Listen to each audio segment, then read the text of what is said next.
बिस्मिल्लाहिर्रहमानिर्रहीम।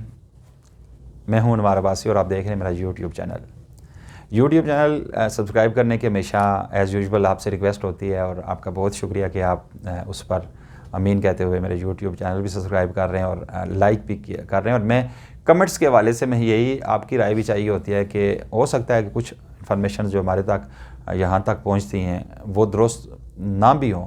ज़ाहिर है मैं अगर गलियात की बात कर रहा हूँ तो वहाँ का मकामी शख्स बेहतर वहाँ के इलाके की सूरत हाल को बयान कर सकता है। जहाँ पे हमसे कोताही या खामी हो तो हमें आगाह ज़रूर किया जाए। आपकी राय का हम एहतराम करते हैं और जिस तरह बेशक हम पे तनकीद करें, यहाँ पे हम गलत कह रहे हो हम पे तनकीद ज़रूर किया करें ताकि हम अपनी इस्लाह कर सकें। टिकट्स का ऐलान हो गया पाकिस्तान तहरीक इंसाफ की जानब से खैबर पख्तूनख्वा के हवाले से। KP के टिकट्स के मोस्टली तकरीबन अनाउंस कर दिए गए, लेकिन जो सुप्रीम कोर्ट में अभी समाअत इस वक्त चल रही है जब मैं ये व्लॉग कर रहा हूँ और जब ये व्लॉग आप सुन रहे होंगे यकीनन फैसला हो चुका होगा। बड़ी आज जो समाअत चल रही है उसे मद्देनज़र रखते हुए मैं एक्सपेक्ट नहीं कर रहा कि बल्ला बच पाएगा। यकीनन जिस तरह के आज रिमार्क्स दिए गए काजी फायज़ ईसा की जानब से, फैसला महफूज है, कुछ देर में फैसला सुना दिया जाएगा, लेकिन लग बज़ाहिर ये रहा है कि जो पेशावर हाई कोर्ट का फैसला है उसे कालादम करार दिया जाएगा और बल्ला पाकिस्तान तहरीक इंसाफ से वापस ले लिया जाएगा। और ये बड़ी मुश्किल होगी पाकिस्तान तहरीक इंसाफ के लिए। यकीनन बल्ले का निशान वापस लेने से काफ़ी इलेक्शंस पर भी काफ़ी पाकिस्तान तहरीक इंसाफ के इलेक्शन पर काफ़ी बुरे असरात होंगे और यकीनन जो रिज़र्व सीट्स उनका जो कोटा होता है वो भी नहीं हासिल कर पाएंगे। खैर स्ट्रेटजी होगी पाकिस्तान तहरीक इंसाफ के, ये एक अलग बहस है, इस पर तो एक अलग से व्लॉग किया जा सकता है। लेकिन मैं आज स्पेसिफिक जो हल्का NA-16 और उसके जो दो झेली हल्के हैं PK 42 और 43 पे बात करूँगा। यहाँ पर जो सूरत हाल अब वाज़े हो गई है। NA-16 से हस्बे मामूल 2018 में भी अली असगर ख़ान को टिकट दिया गया था पाकिस्तान तहरीक इंसाफ की जानब से। हालांकि उस वक्त अली असगर ख़ान अननोन थे इस हल्के के लिए, लेकिन लोगों ने ज़बरदस्त रिस्पांस किया था पाकिस्तान तहरीक इंसाफ को और अली असगर जो बड़ा सख्त मुकाबला हुआ था। तकरीबन 5000 के मार्जिन से मुर्तज़ा जावेद अब्बासी कामयाब हुए थे। उस वक्त ये था कि सरदार यकूब भी आज़ाद उम्मीदवार की हैसियत से इलेक्शन में हिस्सा ले रहे थे, पाकिस्तान तहरीक इंसाफ के साबिक़ डिप्टी स्पीकर भी हो रहे थे। तो उस सूरत में पाकिस्तान तहरीक इंसाफ को ये लॉस हुआ था। आल्दो के वहाँ अगर सरदार यकूब उस वक्त ना होते तो वाज़े मार्जिन से अली असगर जीत सकते थे। लेकिन इलेक्शन के बाद तकरीबन ये 5 साल हो गए, अली असगर कारकुनान के साथ इंटैक्ट नहीं रहे, अपने हल्के में नहीं आए और कारकुनान के साथ भी उनका मेल जोल बिल्कुल ना होने के बराबर था।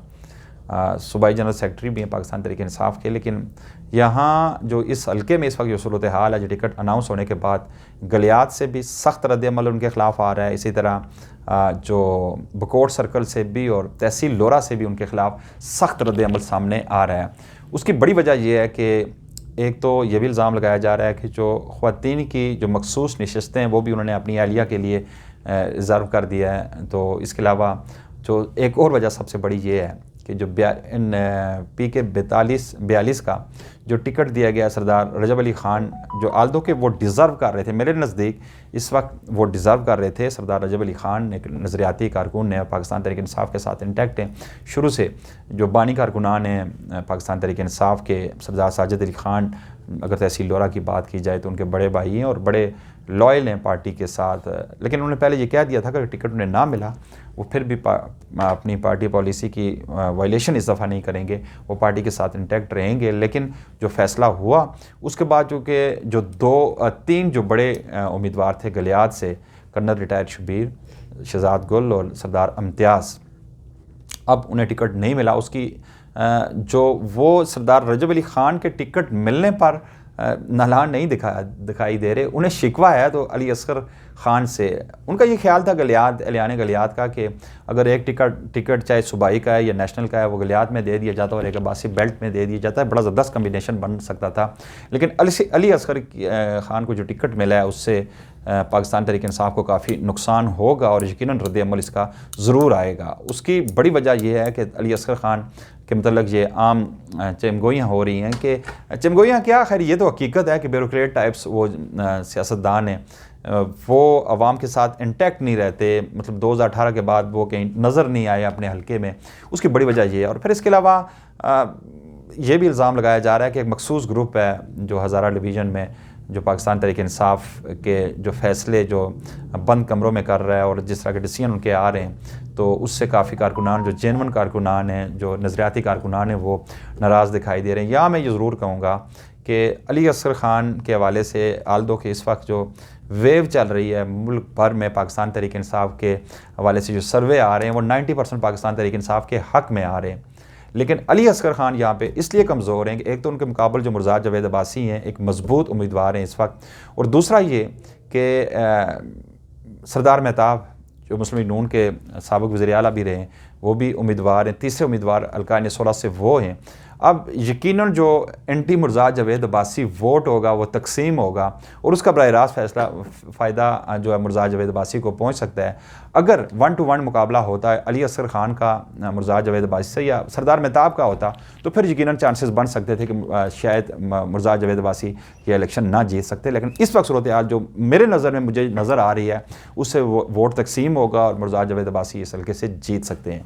हल्का 42 की बड़ी दिलचस्प सूरत हाल पैदा हो गया। सरदार रजब अली ख़ान को टिकट मिलने के बाद अब सरदार रजब अली ख़ान चूँकि तहसील लोरा से उनका ताल्लुक़ है और बैरिस्टर जावेद अब्बासी जो आज़ाद हैसियत से इलेक्शन में हिस्सा लेंगे, आल्दो के उनसे काफ़ी तवक्कुआत थी लोरा के अवाम से कि उन्हें वो वोट देंगे, जो पार्लियामेंट्री बोर्ड के इजलास में उन्होंने जिस तरह कैप्टन सफदर के साथ जो उनकी हाथ टाक हुई थी, जिस तरह उन्होंने वहाँ टिकट लेने से इनकार किया था और काफ़ी हमदर्दियाँ वो समेट ली थी। लेकिन अब वो हमदर्दियाँ मेरा ख्याल है वो वापस आ चुकी हैं। पाकिस्तान तहरीक इंसाफ के उम्मीदवार सामने आ चुके हैं। सरदार रजब अली ख़ान, उनके लिए काफ़ी मुश्किल होगा उस हल्के से वोट लेना। डिवाइड होगी, क्लियर डिवाइड होगा। तहसील लोरा वहाँ पर ज़ाहिर मुस्लिम लीग नून का नज़रियाती वोट भी, और मुस्लिम लीग नून के हवाले से बड़ी ज़बरदस्त यहाँ पर एक शॉट खेला है मुर्ज़ा जावेद अब्बासी ने। मैं ये समझता हूँ कि स्ट्रेट 6 उन्होंने मारा है। वो किस तरह के सरदार खालिद को अगर टिकट मिल जाता मुस्लिम लीग नून का तो एक कमज़ोर कैंडिडेट होते। वहाँ के गलियात से आल्दो के उनका ताल्लुक़ था, सरदार थे। लेकिन उनके मुकाबल सरदार अतीक अदरीस जो साबिक़ वज़ीर बल्दियात सरदार अदरीस के मरहूम के सबजादे हैं। सरदार अदरीस को कौन नहीं जानता कि सही मानों में अगर हल्के का खादम रहा है और अवाम की खिदमत की है सरदार अदरीस ने की है। उनके बेटे पहली दफ़ा इलेक्शन में आ रहे थे, यकीनन अवाम की सिंपैथीज़ उनके साथ थी, उनकी हमदर्दियाँ याद थी। उनका तहसील लोरा में भी सरदार अदरीस का एक मजबूत वोट बैंक मौजूद है और इसके अलावा गलियात में भी अगर उन्हें टिकट, आज इस वक्त जो मैं व्लॉग कर रहा हूँ तो तकरीबन कमेटी बैठी है, 10 रुकनी कमेटी है, 5-5 दोनों साइड से लोग बैठे हैं। ये फैसला किया जा रहा है सरदार खालिद और सरदार अतीक से टिकट दोनों के दरमियान इलेक्शन कौन लड़ेगा, और यकीनन फैसला सरदार अतीक के हक़ में आएगा। मुर्ज़ा जावेद अब्बासी भी ये चाहेंगे अगर सरदार अतीक को टिकट मिल जाता है तो गलियात से सरदार खालिद को विड्रॉ करा लेते हैं, मुर्ज़ा जावेद अब्बासी यकीनन करा भी लेंगे, तो ये बड़ा मुश्किल हो जाएगा यहाँ पे सरदार रजब अली ख़ान के लिए भी। और यहाँ इस सूरत हाल में बैरिस्टर जावेद अब्बासी के लिए इलेक्शन जीतना इंतहाई मुश्किल हो जाएगा। यहाँ अब्दुल रज़ाक अब्बासी को नज़रअंदाज नहीं किया जा सकता। यकीनन जमात इस्लामी का अपना एक वोट है यहाँ पे तहसील लोरा में भी और गलियात में भी, वो भी मजबूत उम्मीदवार के तौर पर सामने आ चुके हैं। और इसके अलावा वहाँ पे सरदार शेर बहादुर की सूरत हाल है, चूँकि पाकिस्तान तहरीक इंसाफ पेट्रियाट से उनका ताल्लुक़ है, परवेज़ खटक साहब की पार्टी के, तो मैं नहीं समझता कि इस वक्त वहाँ पे वो मुकाबले की दौड़ में हैं। यहाँ पे अगर मुकाबला होगा तो वो सरदार रजब अली ख़ान और अतीक अदरीस के दरमियान होगा अगर वो सामने वहाँ से आए। इसमें यह भी खबरें आ रही हैं कि कर्नल रिटायर शब्बीर ने भी सख्त रद्द-ए-अमल का मुज़ाहरा किया है, सख्त रद्द-ए-अमल उनका सामने आया और उनकी ये कुछ ज़राए से खबर मिली थी कि वो बड़े नाखुश हैं इस फैसले से जो टिकट सरदार रजब अली ख़ान को मिला। सरदार इम्तियाज़ से मेरी बात हुई लेकिन उन्होंने ऐसी कोई बात नहीं की। उन्होंने कहा जी मैं पार्टी पॉलिसी के साथ हूँ, मैं जो भी पार्टी के फ़ैसले को मैं एक्सेप्ट करता हूँ, जो भी हुआ पार्टी का जो फ़ैसला है हमें मंजूर है, हम किसी तौर पे भी इस पर रद्द-ए-अमल नहीं देंगे। ज़ाहिर है डिसीजन जो आ चुका है, हम पार्टी के साथ खड़े थे और खड़े रहेंगे। इसके अलावा शहजाद गुल के हवाले से भी मैंने उनसे कॉल करके बात करने की कोशिश की थी लेकिन उनसे बात नहीं हो सकी। तो सुनने में ये आ रहा है, ज़राए से खबरें मिली हैं कि वो भी आज़ाद उम्मीदवार सरदार मेहताब के हवाले से वो शायद उन्हें सपोर्ट करें और सूबाई के हवाले से यकीनन वो पाकिस्तान तहरीक इंसाफ का वो चेहरा है, तो पाकिस्तान तहरीक इंसाफ के कैंडिडेट सरदार रजब अली ख़ान को ही सपोर्ट करेंगे। इसके अलावा कुछ और भी वहाँ पर कल्लाड़ बरादरी के जो सीनियर रहनुमा हैं उनसे मेरी बात हुई है। वहाँ पर जो नज़रियाती वोट है पाकिस्तान तहरीक इंसाफ का वो तो इंटैक्ट रहेगा यकीनन, लेकिन अगर गलियात को तकसीम ना किया गया, वहाँ पे पाकिस्तान तहरीक इंसाफ का जो इंटैक्ट वोटर इंटैक्ट ना रहा तो फिर यकीनन काफ़ी मुश्किलात का सामना करना पड़ सकता है सरदार रजब अली ख़ान को। लेकिन वहाँ पे अगर नज़रियाती वोट इंटैक्ट रहा गलियात में तो यकीनन वहाँ पे तकसीम होगी, रज़ाक अब्बासी भी होंगे, सरदार शेर बहादुर होंगे, अतीक अदरीस होंगे, तो सरदार रजब अली ख़ान और बैरिस्टर जावेद अब्बासी का भी इन्फ्लुएंस है गलियात में, तो वहाँ पे फिर एडवांटेज मिल सकता है पाकिस्तान तहरीक इंसाफ को। और यकीनन जो PK 42 की जो सीट है यहाँ से कामयाबी मिल सकती है। लेकिन उस सूरत में कि अगर वहाँ पर गलियात का वोट तकसीम कर दिया जाए, अगर इंटैक्ट वोट रहा अतीक अदरीस है या सरदार खालिद है, तो फिर पाकिस्तान तहरीक इंसाफ के लिए काफ़ी मुश्किलात पेश आ सकती हैं। यहाँ पे बड़ा मुश्किल होगा फिर पाकिस्तान तहरीक इंसाफ के लिए। PK 42 की अगर बात की जाए तो वहाँ भी इसी तरह की सूरत हाल है। नज़ीर अब्बासी से लोग बड़े सख्त वहाँ पर नाराज़ हैं। ये मैं बात आपको वाज़े, मेरे बहुत सारे दोस्त हैं बकोट सर्कल से सख्त नाराज़ हैं वो नज़ीर अब्बासी से। गज़नफ़र अब्बासी के वाले से कंपेन जारी थी कि उन्हें टिकट दिया जाए, लेकिन टिकट नहीं मिला।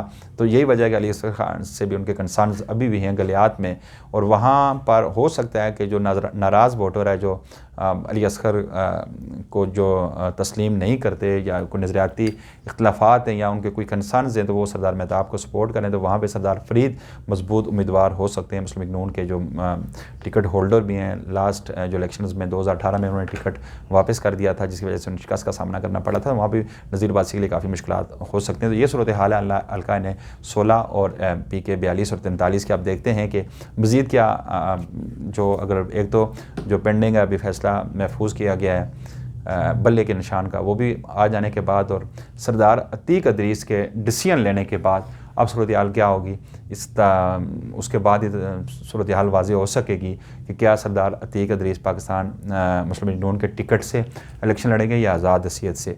उसके अलावा जो बल्ले का निशान क्या पाकिस्तान तहरीक इंसाफ से वापस लिया जाता है या पाकिस्तान तहरीक इंसाफ के पास ही रहेगा, जो पेशावर हाई कोर्ट का फ़ैसला है उसे बरकरार रखा जाएगा। तो ये सूरत हाल लेट्स सी क्या बनती है। इस पर मैं चलते चलते एक मरतबा फिर आपसे रिक्वेस्ट करूँगा कि मेरा चैनल अगर आपने सब्सक्राइब नहीं किया तो बराए मेहरबानी मेरा चैनल सब्सक्राइब कर दीजिएगा ताकि आप तक ताज़ा तरीन अपडेट्स पहुँचती रहे। और एक मेरी आपसे रिक्वेस्ट है कि मेरे जो फेसबुक कुछ पेजेस हैं, डेली सुप्रीम डिजिटल है, इसके अलावा तर्जमान पाकिस्तान है और अनवार अब्बासी जर्नलिस्ट के नाम से, उस पर कुछ रिस्ट्रिक्शन आ गई हैं। तो मैं आपसे रिक्वेस्ट करूँगा कि वहाँ पे कुछ आपके कमेंट्स चाहिए होंगे, और चूँकि कुछ प्रॉब्लम्स आ रही हैं उनकी, बहुत सारी पोस्ट आप तक शायद ना पहुँच रही हों, तो वहाँ भी आप मेरी थोड़ी सी मामलत कीजिएगा ताकि मेरी जो वो रिस्ट्रिक्टेड पेजेस हैं उनमें आप मोहम्मद साबित हो सकें। बहुत शुक्रिया आपका। अनवार अब्बासी को इजाज़त दीजिएगा। अल्लाह ने